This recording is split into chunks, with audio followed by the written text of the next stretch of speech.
tal-bidu tal-ħidma pastorali tal-kampjonat ġdid fil-Ġwajjara. Jitolbu għal il-parroċċa sabiex il-għalita tal-patrun tagħha sa Mawrez tinġeddet u tintelab bix-xewqa li nagħtu aktar mill-Ġismu. U l-kbir tagħna lejla li nitolbu b'mod speċjali għas-saċerdoti ta' din il-parroċċa tagħna sabiex il-kulejn jibnihom leġġa pastorali għal ġid tal-Ewwel. Nitolbu wkoll għall-kampjonat ġdid sabiex il-kulejn tinbnieh mill-aqal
Santo ma'akom ilkoll. Issa imħala dokument tal-ħatra ta' Dunent il-Bajjada bħala l-kappillan tal-parroċċa ta' San Lawrence. Wara il-kappillan ikun quddiem l-altar u quddiem l-isqof il-presbiteri u l-poplu miġbur jagħmel l-istqarrija tal-fidi. Imbagħad l-isqof b'sens simboliku ta' qadi joffri lill-kappillan l-infietaħ tal-Knisja. Aziz hija fi Kristu il-kanoniku Anni Bajjada.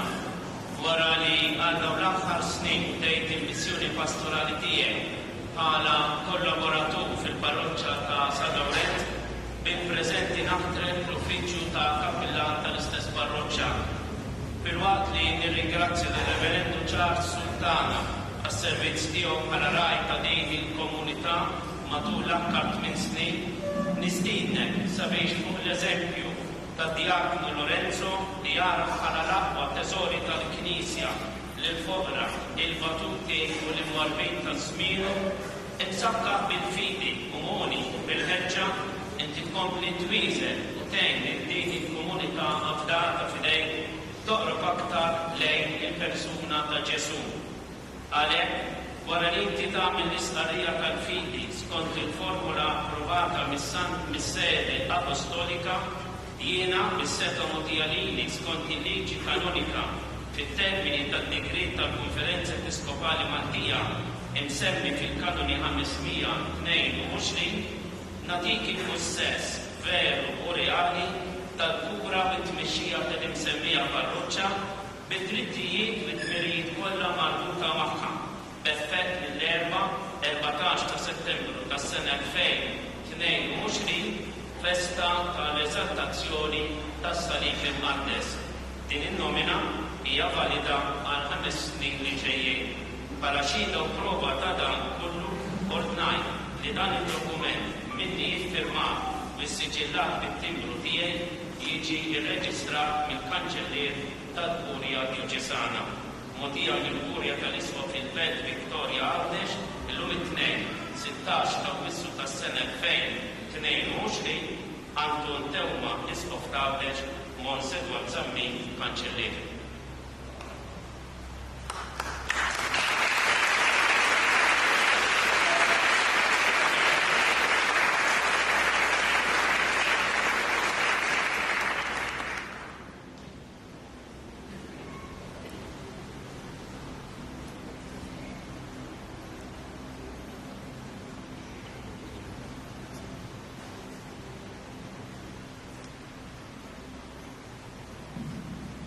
Jiena, Dunent Bajjada, maħtur mill-Isqof ta' Għawdex Monsinjur Anton Tewma biex ikun kappillan ta' din il-parroċċa ta' San Lawrence, inwiegħed u naħlef li nkun fidil u ubidjenti lejn l-Isqof u s-suċċessuri tiegħu. Inħares il-liġijiet tal-Knisja u d-direttivi li l-awtoritajiet ekklesjastiċi joħorġu minn żmien għal żmien. Naqdi bil-fedeltà kollha dmirijiet taraj tal-poplu Talta li ġifda lili. Inxandar il-kelma Talta, li niċċelebra il-misteri qaddisa u li nħabbrek għas-salvazzjoni tal-bnedmin biex inġib aktar il-qudiem l-għaqda tal-imħabba fir-rabta ta' stiem fil-komunità parrokjali f'Data lili. U li bil-reqqa kollha u bil-għaqda jħossib il-wirt spirituali u patrimonjali din il-familja parrokjali rċeviet il-missirijieta. Il-wiegħed koordinali dejjem ir-rieda tal-Isqof u s-suċċessuri tiegħu meta l-ħtiġijiet tad-dijoċesi jkollhom jagħti naqdi d-dmirijiet saċerdotali tiegħi f'postijiet jew foqsma oħra fid-dijoċesi. Hekk Alla jgħin u dan l-Evanġelju ta' Sidna Ġesu Kristu.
Jiena, dwar il-bajjara nemmen fi ferma la kollu u kull ħaġa li hemm fil-bejt. Jiġifieri, jiena nemmen bħala wieħed missier li jista' kollox li ħalaq is-sema u l-art. Dak kollu li hemm u dak li ma jidhirx. Nemmen fuq lejn wieħed Ġesu Kristu, ibel waħdiet ta' Alla, imnisser missier qabel kull żmien. Alla minn Alla, dawn minn dawn, Alla veru minn Alla veru, imnisser mhux magħmul, natura waħda mal-missier li jgħid sa' kollox. Niżel issewi ħalina l-bnedmin u għal-fidwa tagħna, u ħarġisek fis-seta tal-Ispiritu Sant in Marija Verġni u Sal-Mira. Sal-Buħalina, tagħna taħt Pont Pilat, mietu fil-flor, it-tielet jum għamil lejn il-miet, skont il-kodba mazza. U tela jissema, u jgħid il-lenin tal-missier. Għandu jerġa' jiġi bil-glorja biex jagħmel ħaq lil-ħajjin u l-mejtin. U s-sadna tiegħu ma jkollix kbir. Nemmen fl-Ispiritu Santu u lejn jagħti l-ħajja. Iġej bil-missier u bil-liben. Jum u weġġa' il-kien mal-missier u mal-liben. U jitkellem fuq il-profeti.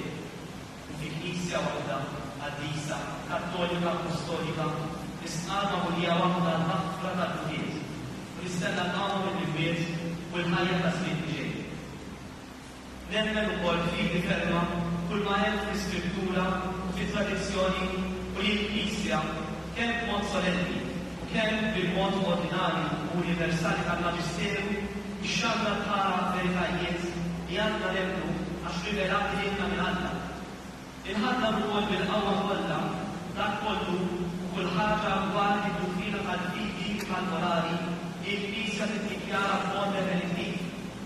Barra dan, inħadna bl-ubbidienza u dan ir-rispett reliġjuż tal-rieda tal-fehma tiegħi dak kollu li tiddikjaraw kemm il-Papa kemm il-kulleġġ tal-ispirijiet meta jkunu jeżerċitaw il-Maġisteru awtentiku tagħhom.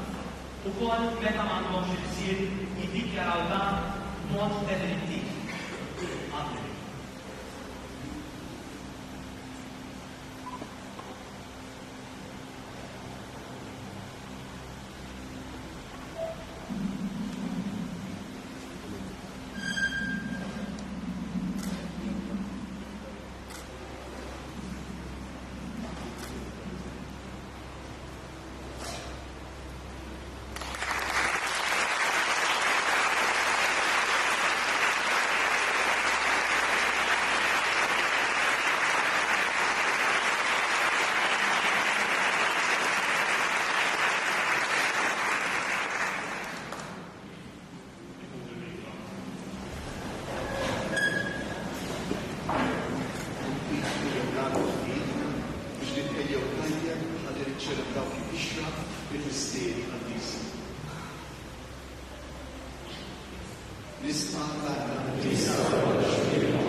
biex ikun jisħoqilna dak li twedna.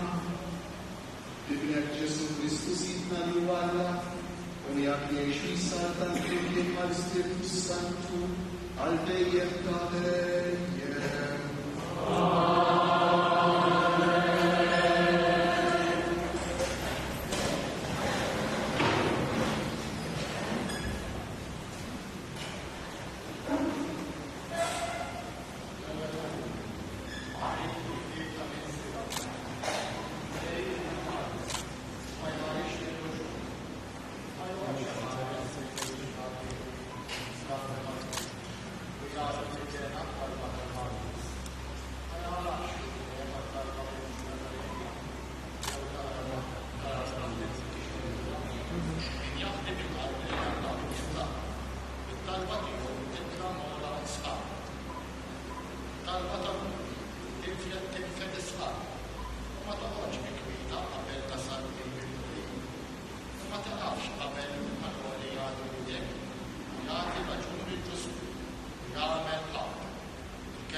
hemm merfuq għalina il-krunu tal-ġustizzja li bija f'dak il-jum ħallasni l-mulej li mħallef ġust.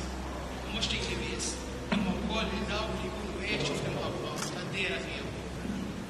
Fl-ewwel difiża tiegħi ħadd ma kien miegħi, kulħadd ħallili. Jalla ma nkunx magħtut kontrihom. Imma l-mulej waqaf miegħi u tagħmel qawwa biex bis-saħħa tiegħi il-kelma tixxandar sal-aħħar u l-flus kollha jisimgħuha. Hekk jien sfajt meħlus minn ħadd ħalli lihom. Il-mulej jeħlisni minn kull dinji u jħaresni sa ma nasal fis-salna tiegħu tas-sema. Glorja lilu għal dejjem ta' dejjem. Amen. Il-kelma tal-mulej. Illum il-Vanġel sejna fil-ġdid. Dan għaliex l-ewwel sejna tiegħu mal-Sakuna jien li jkun ta' tekst. ċantar tal-kelma. Għalhekk isejjer xaxxen dan il-messaġġ ta' fed il-produttiva.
Dak iż-żmien kien hemm uħud li jabdaw fihom infushom li huma ġusti u kienu imaqtlu lill-oħrajn.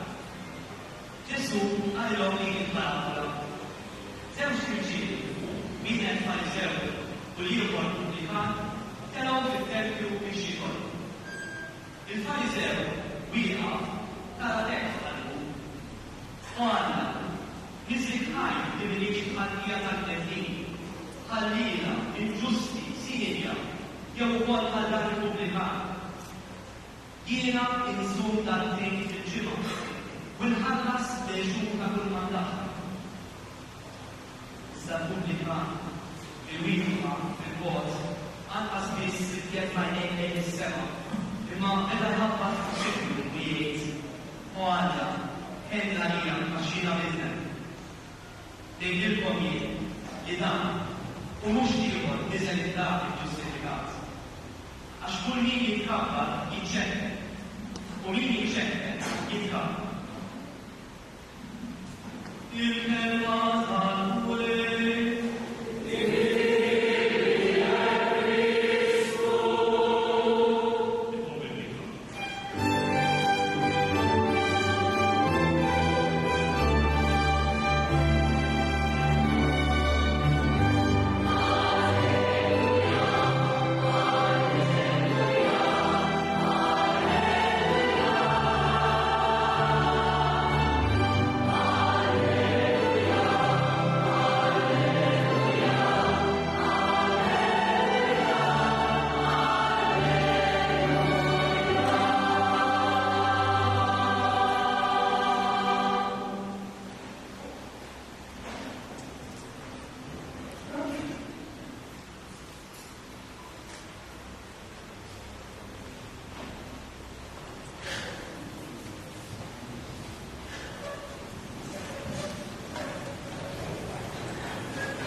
Aziz Paderenti, nixtieq sinċerament li din il-komunità nkunu ħajja ringrazzjata għal ilqa sejħa li jkun jagħmilek permezz tiegħi permezz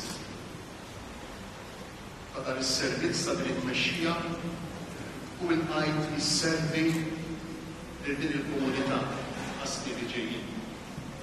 Permettili f'dan il-moment li ħaj il-Pader Charles li qed tgħid ma mhux biss il-ħafna kappillani oħra li tiskiet u ħafna drabi ħafna tbatija fil-qalb u preokkupazzjonijiet fil-moħħ jippruvaw jaqbdu u jieħdu ħsieb din il-komunità tad-Djoċesi tagħna.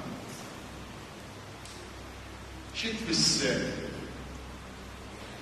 tagħmel festa uffiċjali biex ngħidu hekk għax il-Ministeru tiegħek diġà jgħid li bdejtu. Biex tkun kappillan din il-parroċċja ta' San Lawrenz propju fil-ġurnata missjonarja. Xi fisser dan kollu? Jiena naħseb li xejn ma jiġi kombinazzjoni. Jerġa' wara li smajna kelma daqshekk qawwija bħal tal-lum. Il-parabola tal-Fariżew il-pubblika. Jista' ikun li l-mulej qiegħed isejjaħ lilek u lill-komunità kollha tiegħek biex nieħdu ħsieb iktar lil dawk li huma fl-aħħar, lil dawk li huma mwarmin, lil dawk li l-lejla mhumiex magħna, lil dawk li lanqas biss ħabatna moħħhom il-lejla li jistgħu jkunu f'din il-Knisja. Jista' xi jkun il-mulej permezz tal-festa tal-lum qiegħed isejħilna biex ikollna attenzjoni partikolari, attenzjoni speċjali għal persuni li f'din il-parroċċja ma mhux biss għaddejjin minn batija, għal dawk li hemm fih ta' sodda, għal dawk l-anzjani li jgħixu weħidhom, għal dawk il-persuni li għaddejjin minn diffikultajiet kbar ta' mar terminali, għal persuni li għaddejjin minn diffikultajiet ta' relazzjonijiet bejniethom, għat-tfal li ħafna drabi jispiċċaw vittma, diżorjentati, ma jafux li ma triq jaqbdu wara li jkunu sofrew is-separazzjoni tal-ġenituri tagħhom. Jista' xi kull lejlhom qed jgħidilna iftħu qalbhom għal dawk il-persuni li minħabba s-sitwazzjoni familjari tagħhom iħossuhom maqtewwejn mill-komunità li temmem. Għalfejn jgħid jgħidu dan kollu. Dawn kollha nistgħu nixbduhom fil-persuna tal-pubblikant tal-Vanġelu tal-lum. Min kien il-pubblikant tal-Vanġelu tal-lum? Intom tafu li Ġesu qal xi ħaġa li mhux suppost jgħidha, ma setax jgħidha.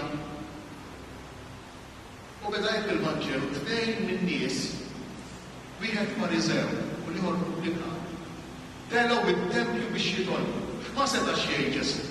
Ġesu ma setax jgħid li pubblikan jitlaq tempju biex jiddoll, ma setax jgħidha. Għaliex? Għax il-pubblikan ma setax jersaq lejn it-tempju. Il-pubblikan kien meqjus bħala bniedem imniġġes mhux għax mess ma xi ħaġa, ma xi dem, ma xi ħaġa maħmuġa. Kif kienet tgħid il-liġi tal-Levitiku ma mniġġes fil-persuna tiegħu saħansitra tant illi it-Talmud huwa ktieb tal-Lud li jipprova jispjega u jtawwal l-Iskrittura. It-Talmud kien jgħid li pubblikan m'għandux ċans isalva, m'għandux ċans għaliex għax il-pubblikan irid irott dak kollu li sera. U miegħu 20%. Mur-rott. Mur-sitta.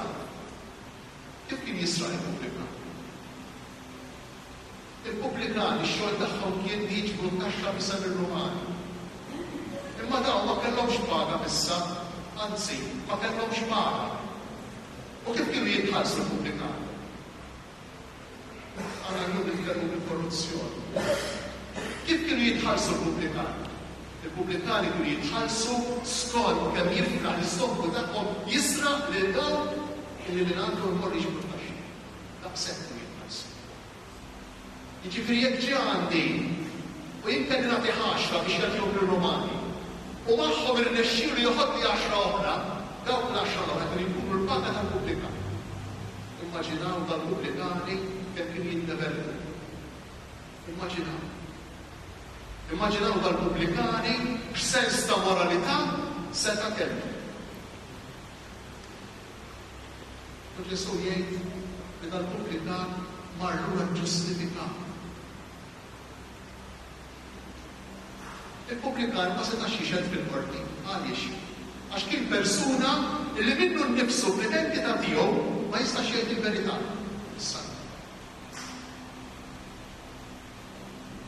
Araw min kienu l-Repubblikan. U l-Fariżew, min kien il-Fariżew? Aħna mill-ewwel kif ngħidu Fariżew, ngħidu wieħed wiċċ ieħor, żomm bil-mod. Nafu l-wiċċ ieħor għax smajna l-Vanġelu qalulna Ġesu. Imma fi żmien Ġesu min kien il-Fariżew? Il-Fariżew l-istantunijien. Kejf l-istantunijien? Mod sempliċi ħafna. Nipprova nimxi rett, nipprova nkun raġel, nipprova nkun ġust, nipprova taxxa nħallasha, nipprova nagħti d-diri bħala missier ta' familja jew bħala om ta' familja, nipprova nkun il-kutiesa nitlob, nipprova kull darba illi nagħmel sbali nagħmel kutubur inter qabel nitqarbel nista' nkun jien perfetta. Nkun quddiem Alla fit-tempju ngħidu isma' ngħidu issa jien x'bejn u xejn tiegħek sewwa. Ara ma jfekkilekx tikser nifrek miegħek. U ħsieb intu wkoll għatini skont ma' u ħsieb intu wkoll imxi sewwa miegħi għax jien għalhekk imxi tajjeb miegħek. Biex int imxi tajjeb miegħek.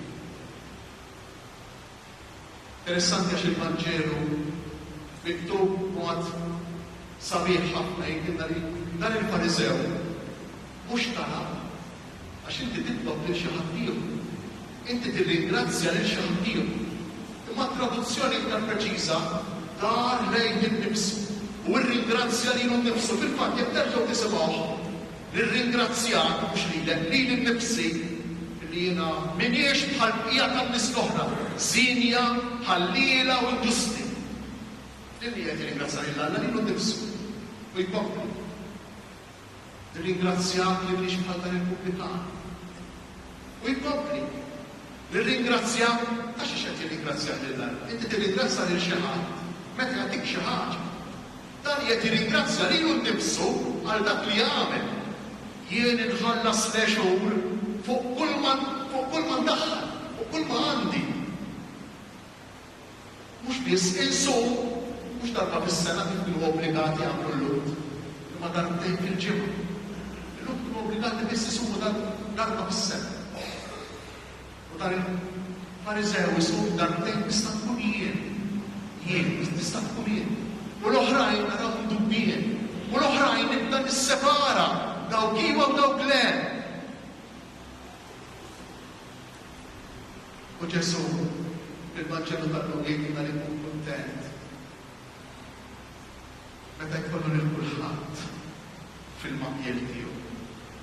Meta jkollu lil kulħadd ġewwa. Meta l-bieb ikun miftuħ għal kulħadd. Anzi, mhux tal-li dak il-bieb ma rridx ikun miftuħ għal kulħadd. Ma tal-li inti flimkien mal-komunità li tinġabar hawnhekk. Aħna l-kol kemm aħna msejħin biex noħorġu b'qalb miftuħa, insejħu lil kulħadd biex jiġi magħna għaliex. Għalfejn qegħdin hawn ġew aħna. U oħrajn ma ġewx għax aħna ħjar, aħna tajbin u l-oħrajn mhumiex. Għalfejn qegħdin hawn ġew. Aħna sempliċement qegħdin hawn ġew għax narfu li aħna midintin imma wkoll maħfurin. Il-nisrani mhux il-bniedem tajjeb. Il-nisrani m'għandux it-tjubija li tiġi minnu nnifsu mill-abilitajiet tiegħu, mis-sakrifiċċji tiegħu.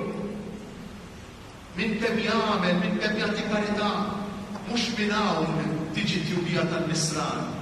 It-tjubija ta' kull wieħed u kull waħda minnha tiġi biss minn Alla li lilna iħobbna bid-djufijiet tagħna, bid-difetti tagħna. Hawn min id-djufijiet bid-difetti tiegħu jidhru għax forsi beża jieħu deċiżjoni, forsi ma beżax jieħu deċiżjonijiet li aħna nibżgħu nieħdu, forsi rridu nieħdu, nixtiequ nieħdu. Allura d-difetti u d-djufijiet ta' dak li jkun jidhru.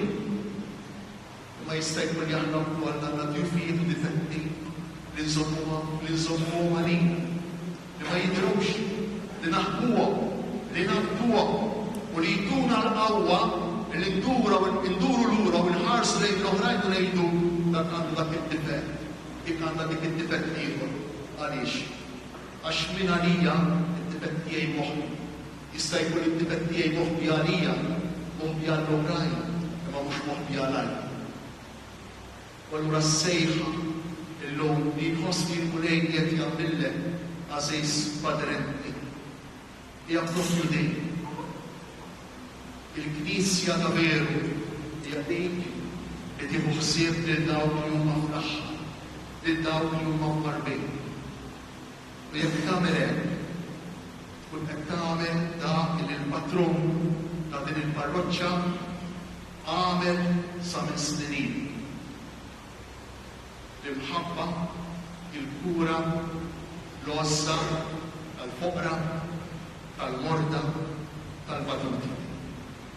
Kiena minn qalbi nawgura lilek u lil din il-komunità li tkun verament mudell fid-djoċesi tagħna fuq l-eżempju tal-kbir San Lawrenz f'din il-ġurnata missjonarja u f'din is-sena iddedikata għas-smieħ tal-kelma fid-djoċesi tagħna tkun verament mudell ta' dik il-Knisja, dik il-komunità li għandha jdejja tant miftuħin u qalba tant miftuħa li kulħadd jista' jsir postu, kulħadd jista' jħossu komdu, maħbub u aċċettat.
Il-kappillan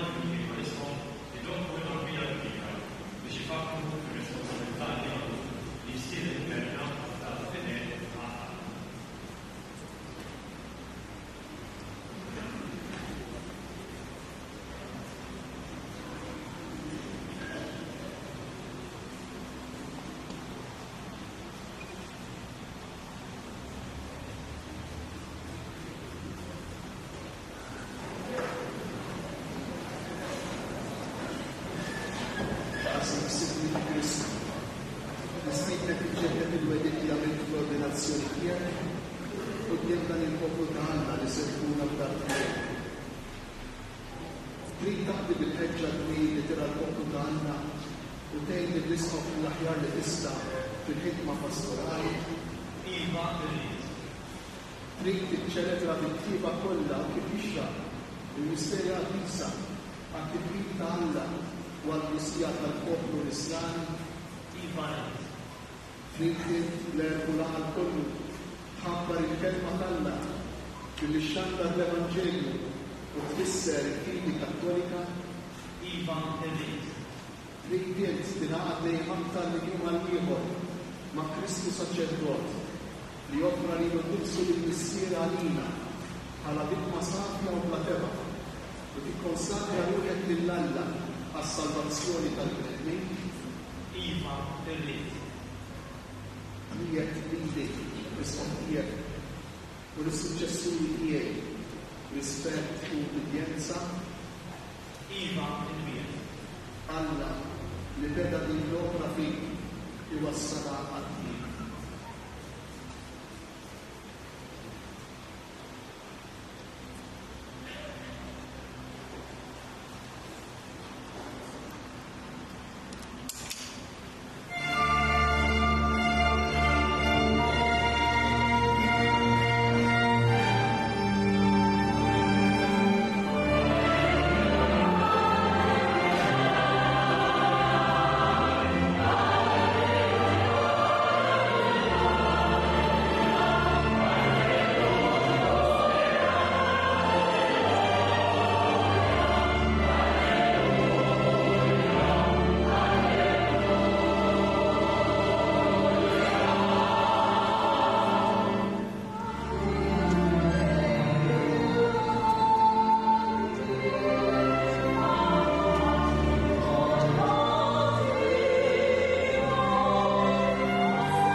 Eżis, temmu intom kollha missieri jista' kollox li ħalla mis-sema u l-art.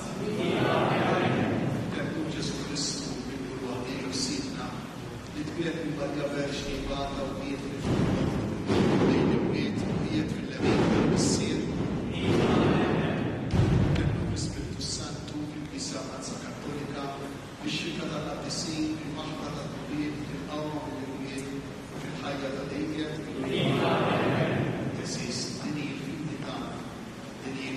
Tal-Knisja li aħna niftaħru li nistqarru f'Ġesu Kristu Sidna.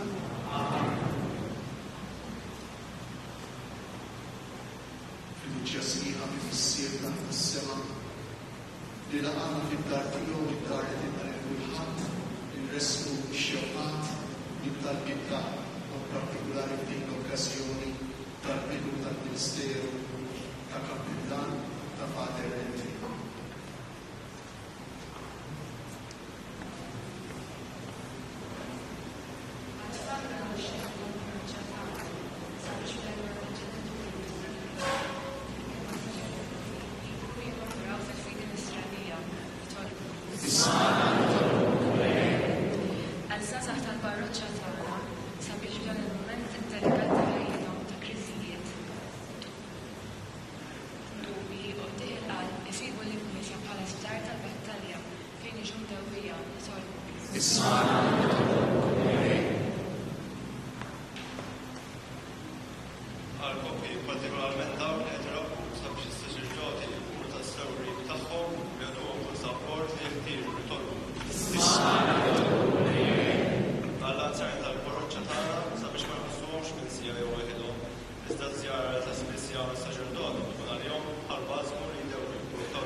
Namlu talba wkoll partikolari għal dawk is-saċerdoti fosthom tnejn mill-parroċċa tagħna li jistgħu jaħdmu barra.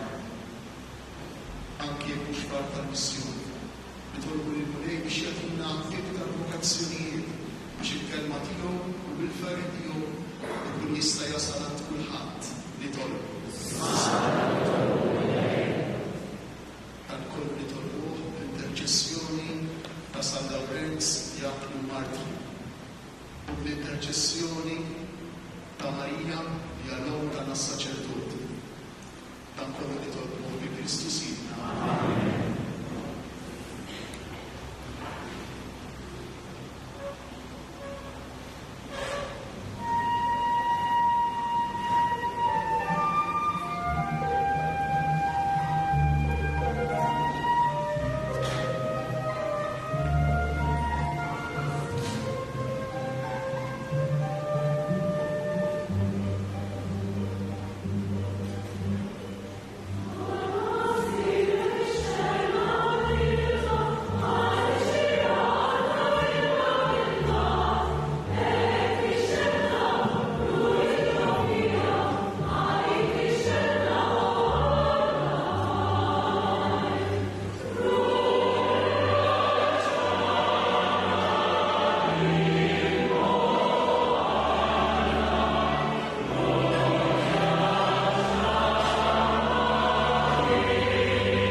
bioloġiku jitwieled minn verġni, miet fuq is-salib biex jeħlisna mill-mewt ta' dejjem, u l-xox tal-ħajja biex jarħina l-ħajja bla tmiem. Għalhekk mal-anġli u mal-arkanġli, mat-troni u mat-dominazzjonijiet, mat-tajja kollha tal-eżerċiti tas-sema, intennu l-innu tal-glorja tiegħek u ngħidu bla ridha.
Għaxu fil-lejl li fih jingħata lina ħajl ħobs, radlek il-ħajr, birek, qasam, tali d-dixxipli tiegħu u qal: ħudu u kulu il-koll minn dan, għax dan huwa ġismi li jingħata għalikom.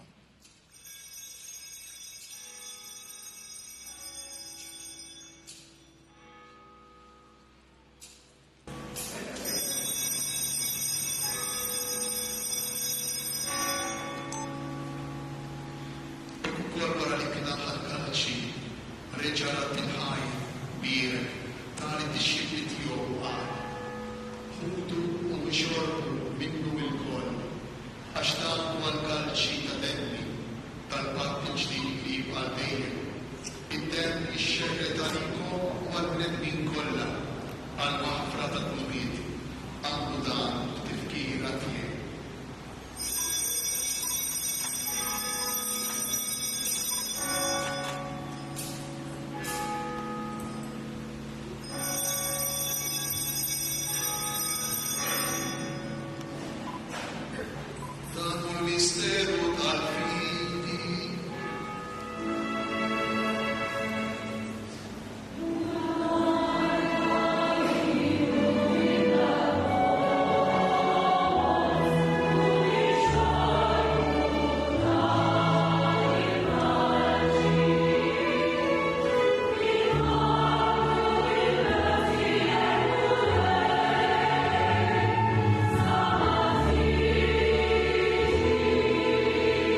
nistennew u nittamaw it-tieni miġija tiegħu. Rabbi l-ħajja nagħmlek dan is-sagrifiċċju ħaj u għaddiż. Ħares nitolbu lejn l-offerta tal-Knisja tiegħek. Ara fiha l-vittma li bis-sagrifiċċju tagħha terġa' tħabbibna miegħek. Għamel li aħna li se nissaħħu bil-ġisem u d-dem ta' ibnek, nibdew l-Ispirtu għaddiż tiegħu u jkunu ġisem wieħed u ruħ waħda bi Kristu. Nitolbuk li hu jagħmel minnu offerta li tibqa' dejjem qudiemek biex inkunu nistgħu niksbu l-wirt mal-magħżulin tiegħek, mal-Verġi Qazza u Malla Marija, mal-Appost San Giuseppe u l-Martri Glorjużi tiegħek, mal-Patru tagħna San Lawrence u mal-Qaddisin kollha li kif jittamaw jidħlu dejjem għalina quddiemek. Amen, nitolbuk mulejn din il-vittma li terġa' tħabbibna miegħek tkun taslim u salvazzjoni għad-dinja kollha. Weddaq fil-fidi u fl-imħabba l-Knisja tiegħek u l-mixja tagħha fid-dinja li għaddej tiegħek il-Papa Franġisku, l-Isqof tagħna Anton, l-Isfijiet u l-Ministri kollha u l-poplu kollu li inti bsieb għalik. Ilqa' bit-tjieba id-dar u x-xewqat ta' din il-familja li tridda tinġabar madwarek. Għader missier ħanin il-ridek kollha kull fejn jinsabu waqqadhom miegħek il-koll. Kenna rħutna mejtin, wara dawk kollha li ħallew din il-ħajja fis-sewwa tiegħek. Daħħalhom fis-sadda tiegħek, fejn ittamaw li jaħlabu kollha tnaslu biex il-koll flimkien nitaxxu għal dejjem is-seħħ tiegħek. Kristu sidna li bih intfawwar id-dinja u l-ġid.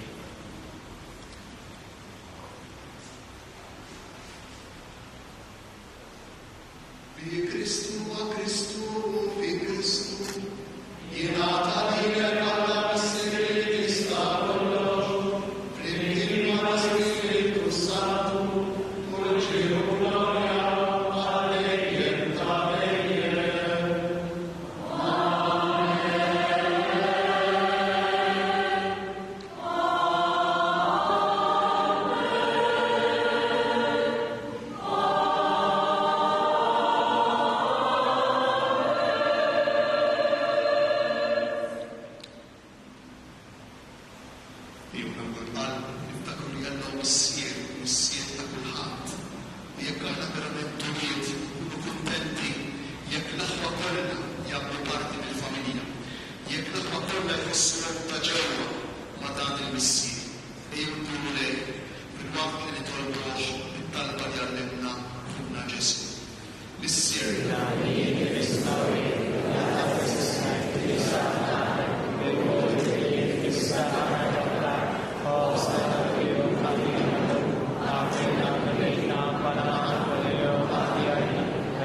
ta' dejjem.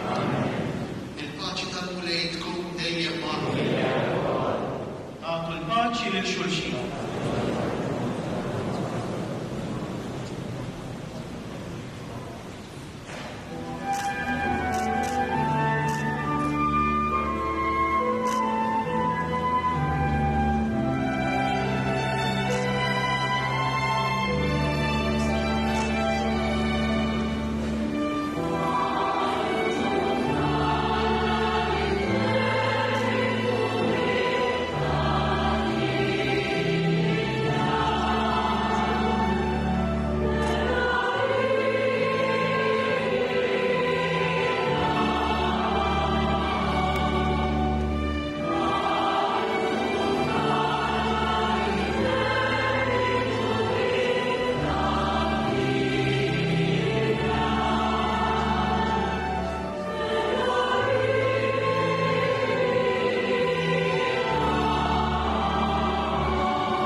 Għalina aħna li aħna mistiedna għal din l-ikla tal-ħarum.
sewa dak li issa qegħdin nagħmlu taħġibijat fi Kristu Siegħu.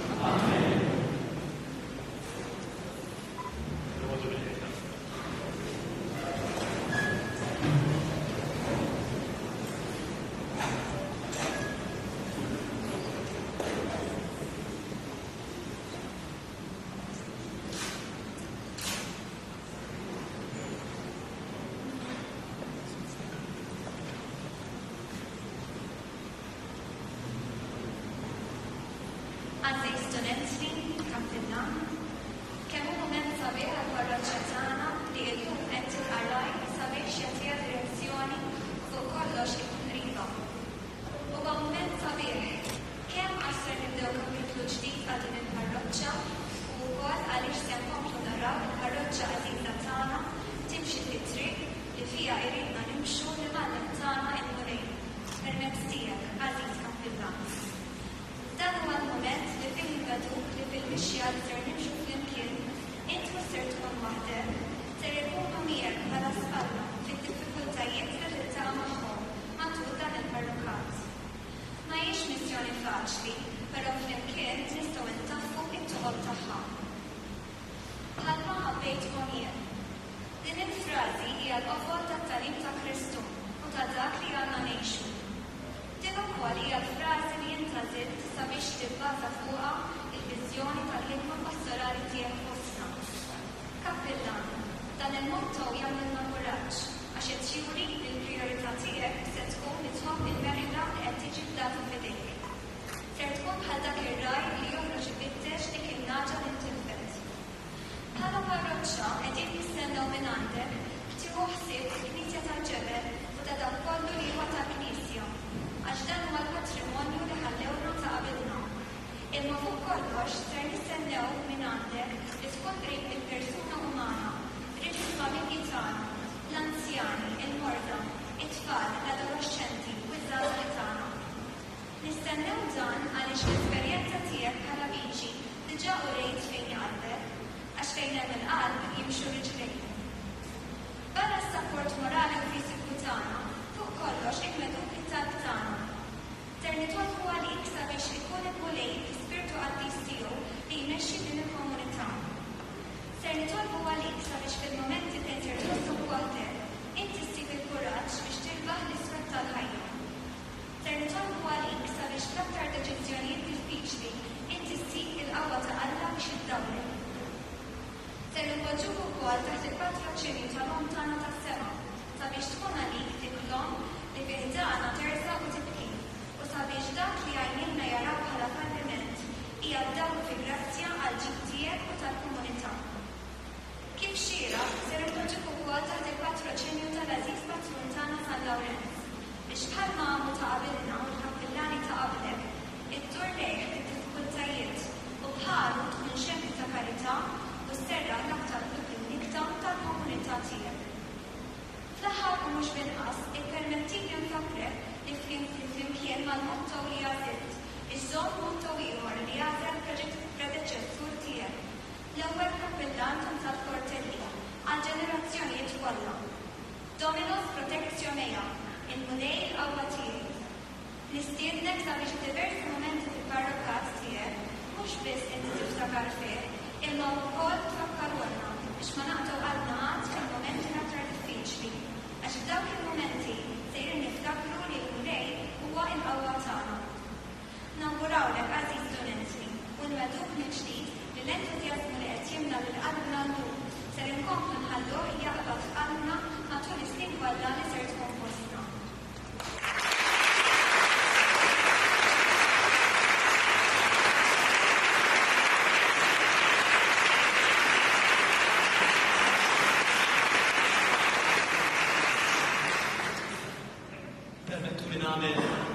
ringrazzjamenti bħala parti mid-diskors tiegħi għallum. Ringrazzja lilek, Eċċellenza, tal-li jgħodmu tabdal fidejja lill-parroċċa, lill-Pop, u l-saċerdoti li s-sostjuni bil-ħbiberija tagħkom, bit-talb tagħkom, sew dawk li nsabu hawn, grazzi li ġejtu, kif ukoll dawk li lejla ma setgħux ikunu magħna. Grazzi lill-volontira kollha li meddew idejhom biex stajna telgħu din il-festa tal-lejla. dawk li jorganizzaw il-liturġija, dawk li natfu l-Knisja, jinatfu l-Knisja kull ġimgħa, dawk li kellhom jerġgħu jarmaw il-Knisja, dawk li jagħmlu l-fjuri, nabbatini, seminaristi, ċeremonier, l-ushers. Nirringrazzja lill-kumitati tan-nar, tal-almar, dawk ewlenin. Kelma ta' apprezzament mur lill-kor tal-parroċċja Levita Laurentius li mejjun minn Dorjen tal-limtu b'ħafna sakrifiċċji lill-qudiesa tal-lejla. Nagħmel ringrazzja lis-seminarista Fabio Cini illi kiteb din il-qudiesa tan sabiħa li ndaħlet. L-orkestra u l-kor taħt id-direzzjoni ta' Mariella Spiteri Ġifaj ixtieq ngħidulkom grazzi għaliex għedtuna tassew ritolbu waqt din il-liturġija. Nirringrazzja anke lil dawk li issa wara qegħdin jippreparaw għar-reception tal-lejla, kif ukoll lil dawk li b'ħafna paċenzja għamlu u żejnu l-kejk. Ma nistax ma nsemmix il-familja tiegħi illi ħafna mħabba u xejn ħafna sosten u l-ħbib tiegħi illi dejjem sapportjawni f'kull mument, anke f'dan il-mument. Grazzi.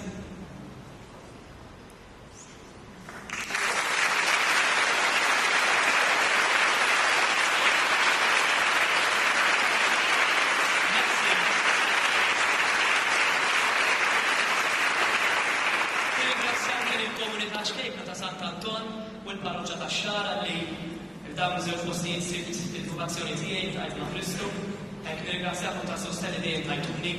Grazzi anke lill-komunità ta' San Lawrenz, il-Kunsill Lokali, dak parrokjali, il-Kumitat Ċentrali, illi f'dawn il-ftit ġimgħat li ilni in charge tal-parroċċja u rejtu kooperazzjoni u ġenerożità miegħi. Nixtieq anke nirringrazzja lilkom illi ġejtu minn rejku mill-bord sabiex illejla tingħaqdu hawn magħna din il-festa. Meta l-isqof saqsini jekk irid insir kappellan, ma nafx intu naġu nafx int. Kont ittentat li ngħidlu le, għax naf li it's not easy li tkun fl-awtorità tkun responsabbli kif ngħidu bil-Malti u xekk. Aktar mint, akbar u hemmhekk. Imma wara li għamilt żmien nirrifletti qed ma jien kif nista' nirrifjuta illi nkun kappellan ta' din il-komunità li għal dawn it-tmien snin ħabbitni meħetni qalbina. Kif nista' ngħid le? Kien hemm il-qalbina taqtax qalbek li tibgħod fiġi hawnhekk. Vera, ħafna affarijiet kont nafu. Imma hemm affarijiet illi żgur li ma nafhomx u kuljum il-posti għaddi qed nitgħallem. Hekk meta ħadd assis, kien hemm saċerdot illi għalli jisma' inti għalli inti ħadd assis mhux fl-ordinazzjoni. Ma qed tilħaq assis kuljum li għaddi minn fuqek. U dan il-kliem naħseb li jgħod ukoll għal min ikun kappellan. Jien għaddi m'iniex kappellan, qiegħed ftit ftit issawwar f'kappellan. U għandi bżonn anke l-għajnuna tagħkom, fejn hemm bżonn it-tussija tagħkom, is-sosten tagħkom. U jiena kunvint illi bħalma intom dejjem sostejnuni f'dawn il-mumenti, hekk ħassostnu anke f'dawk il-mumenti ta' diffikultà.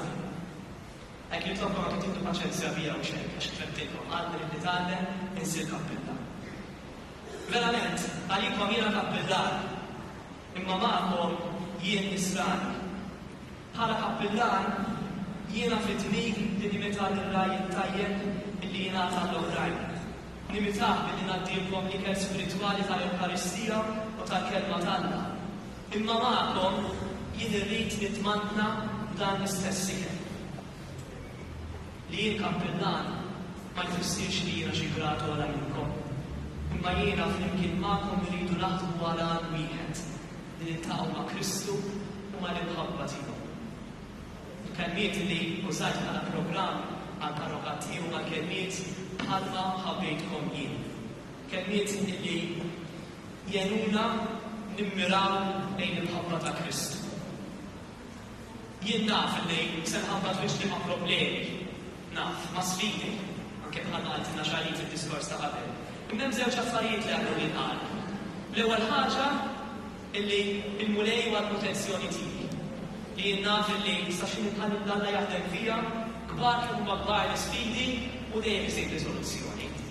U t-tieni ħaġa li tagħmel il-qalb hija l-entużjażmu ta' Moresis Parroċċjali ta' San Lawrenz, il-kooperazzjoni fuq kollox il-fidi sabiħa li għandu f'Ġesu u anke dak li huma l-qadisin tiegħu.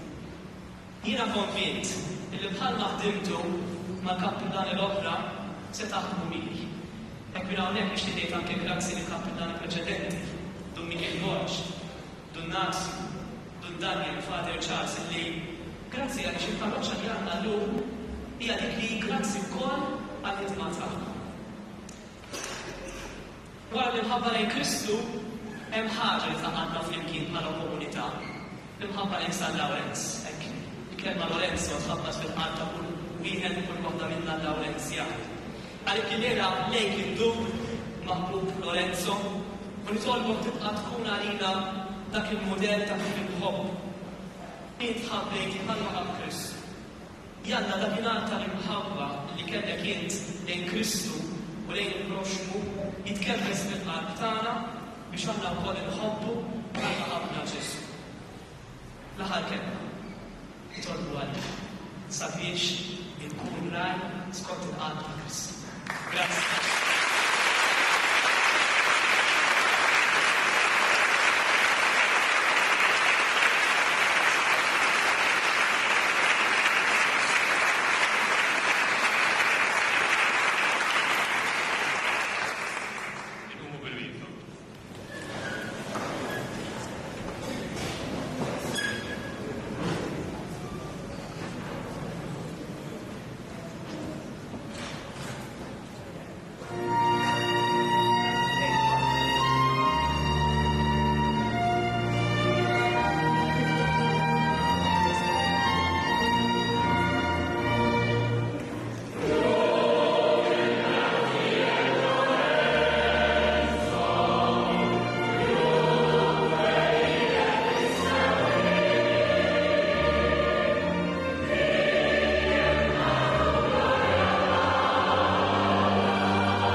tax-xara.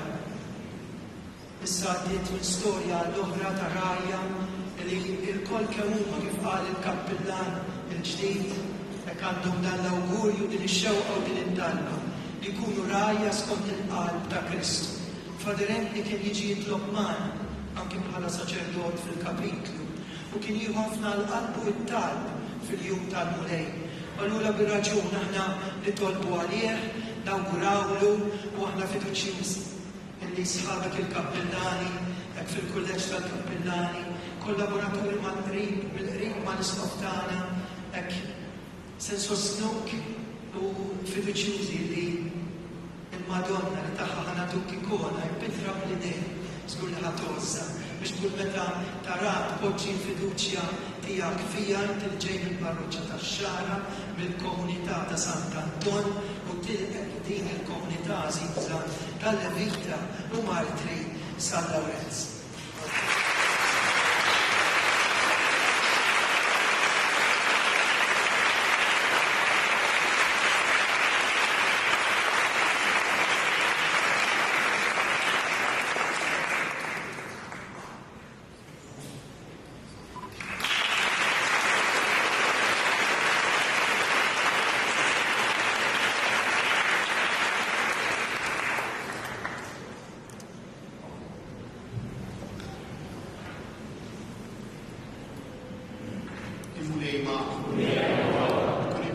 f'isem il-mulej.